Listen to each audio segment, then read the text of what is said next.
Alors, donc là, on va voir le deuxième point. Alors, pour le deuxième point, donc le début, c'est exactement comme pour le premier. C'est-à-dire qu'on va commencer un demi-centimètre du début de l'ouverture, 2 mm du bord environ. D'accord. Quand vous aurez attrapé un peu de dextérité, vous pourrez piquer en fait les deux parties en une seule fois. D'accord. Donc ça change absolument rien.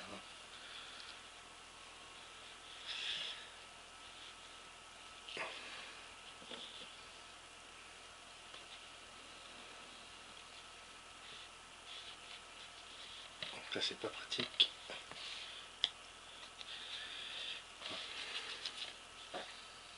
Donc pareil, hein. On effectue un nœud d'arrêt, on a vu ça pour le premier point. Voilà.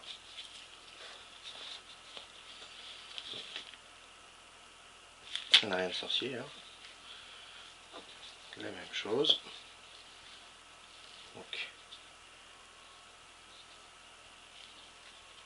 on double le nœud pour l'assurer. On coupe l'excédent ici. Et là, on ne coupe pas. Voilà, donc le principe, là, vous allez vous décaler d'un demi-centimètre comme ici. Ensuite, vous allez aller droit de façon symétrique. Ensuite, vous reviendrez sur l'autre bord en décalant d'un demi-centimètre. Vous revenez droit. En fin de compte, ça fait un Z. Voilà, tout simplement. Donc, vraiment rien de sorcier dans la suture. Donc, vous piquez, vous réitérez l'opération en face. D'accord. Voilà. Toujours en appuyant, hein. D'accord, quand vous tirez, parce que si vous levez la peau comme ça, vous allez entendre chanter. Donc mettez-vous toujours à la place de celui à qui vous le faites. Hein.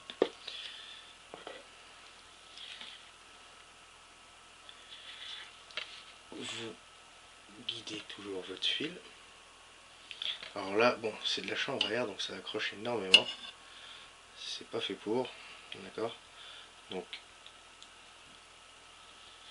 voilà. Entraînez-vous avec côte de porc ou un rôti. Hein, le porc c'est génial, c'est tip top parce que c'est vraiment ce qui se rapproche le plus, hein, de la peau humaine. D'ailleurs en hôpital c'est sur du porc qu'on s'entraîne. Voilà. Donc là vous rabattez en face.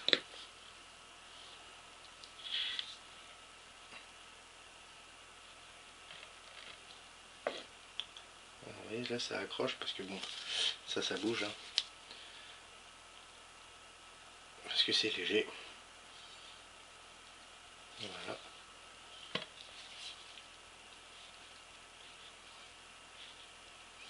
Donc on voit qu'en serrant, hein, les deux bords se touchent.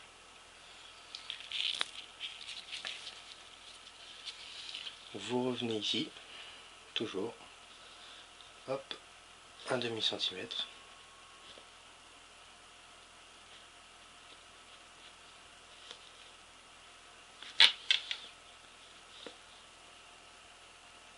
Voilà.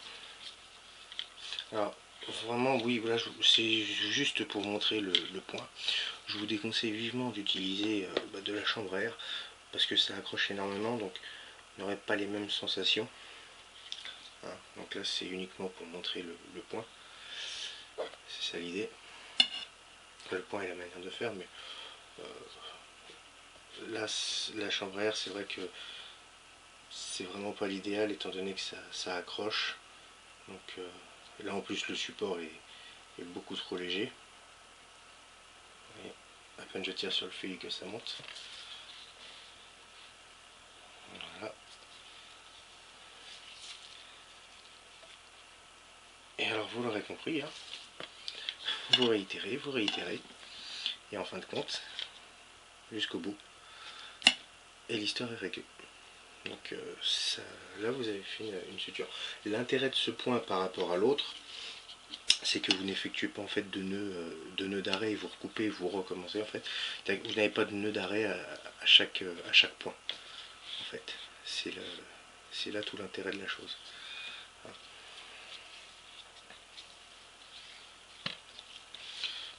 Bon, je vais refaire un dernier point.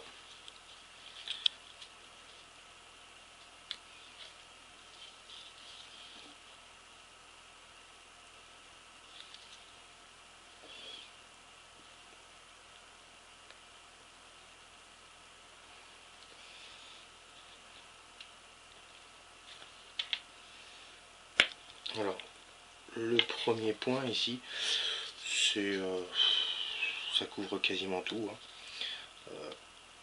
Celui-là, bah, c'est la même chose, ça couvre tout. C'est juste que bon, bah, voilà, vous évitez de faire des nœuds d'arrêt tous les points, tout simplement. Voilà.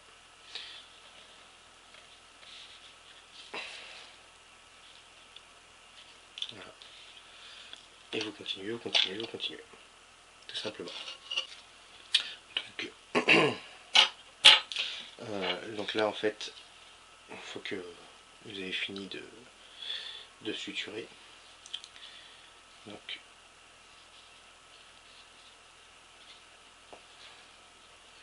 vous effectuez un nœud d'arrêt.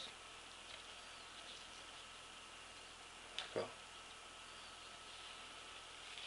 Vous repassez une seconde fois. Bon, sur un nœud d'arrêt tout simple. Voilà.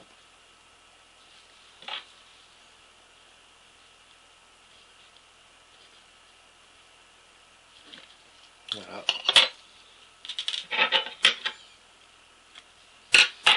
Et la suture est faite. Tout simplement. Alors il faut bien comprendre que donc il y a deux types de fils. Il va y avoir le fil résorbable, donc celui qui va se résorber tout seul, et celui qui ne le fera pas.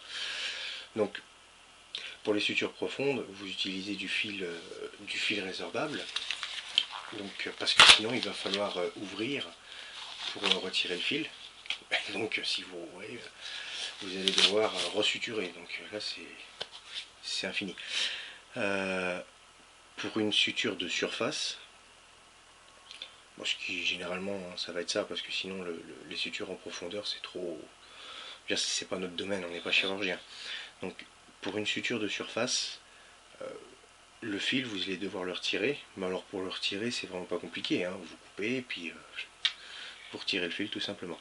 Donc voilà, donc vous connaissez maintenant deux points de suture. Il en existe bien d'autres bien sûr, mais les deux points là c'est les deux points les plus, on va dire les principaux, ceux qui englobent vraiment tous les types de sutures à tous les endroits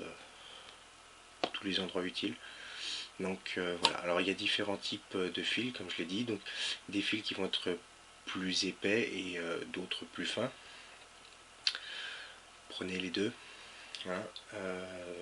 Donc les fils plus fins, ça va être pour des endroits qui n'ont pas de contraintes. Donc par exemple une arcade, donc il n'y a pas de contrainte, donc là on va utiliser un fil fin du style 00, et on va utiliser des fils beaucoup plus épais si c'est à des endroits où on a des contraintes, hein, comme par exemple le bras, les articulations ou ce genre de choses. Donc là ça bouge, alors là il va falloir des fils plus épais. Donc voilà, alors entraînez-vous, et en espérant que cette vidéo ne vous sert jamais. Ciao.